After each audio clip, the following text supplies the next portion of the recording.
coronavirus confusion when it comes to wearing masks. Should we be wearing them to protect ourselves? Should we leave them up to the health professionals who desperately need them? The CDC reportedly looking into changing its guidelines. Right now, the agency says that only sick people or caregivers should be wearing masks. But some people believe all Americans should be wearing them during the pandemic. What does our good friend Dr. Oz think? Well, he joins us once again with the latest on COVID-19. Always good to see you, my friend. What's your take on this? Well, first off, let's get past the issue of do masks work? Of course they work. We wouldn't wear them in hospitals if they didn't work.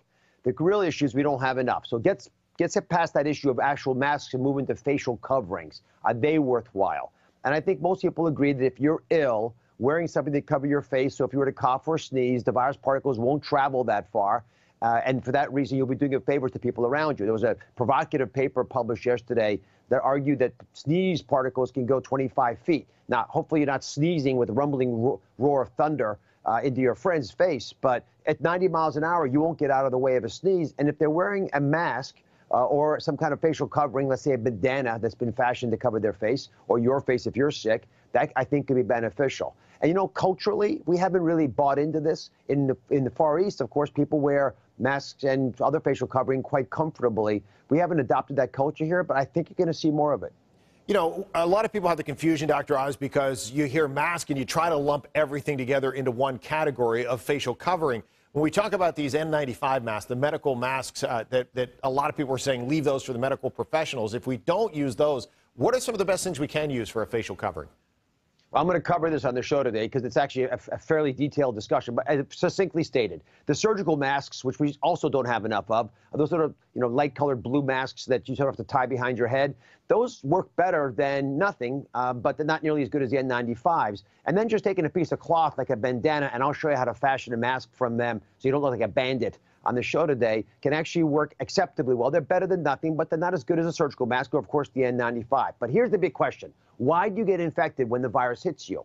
If it's the really small particles that get you, you desperately need the N95 mask. That's what it's created for. But if it's the larger droplets, which is what a lot of people are thinking might be the bigger problem, well, you know what? The cloth and the surgical masks may be enough for some of those, and it certainly won't hurt you as long as you wash it once in a while. So I think there's some merit to wearing masks. I suspect the CDC is going to acknowledge that, but also respect the reality that we don't want you hogging the masks we definitely need on the front lines. They're the biggest risk, and don't get overconfident wearing masks. You still have to socially distance. All those rules still apply, and please don't futz with the mask all the time. When you play with it with your fingers, you risk contaminating your eyes and your nose while you're adjusting your mask. Yeah, and that was my next question that you just kind of already alluded to there, Dr. Oz. If we make our own for our own personal protection, how often should we be wearing it, washing it, taking care of it, maintaining it, et cetera?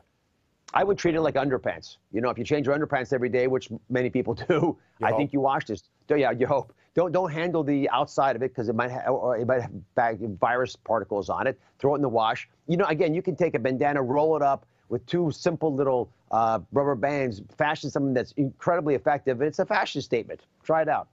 You know, one other thing, non-mask related, that I wanted to touch on, because I know that as we look at the bigger picture of things here, you've been talking with some pediatricians out there. Do kids have different symptoms than adults?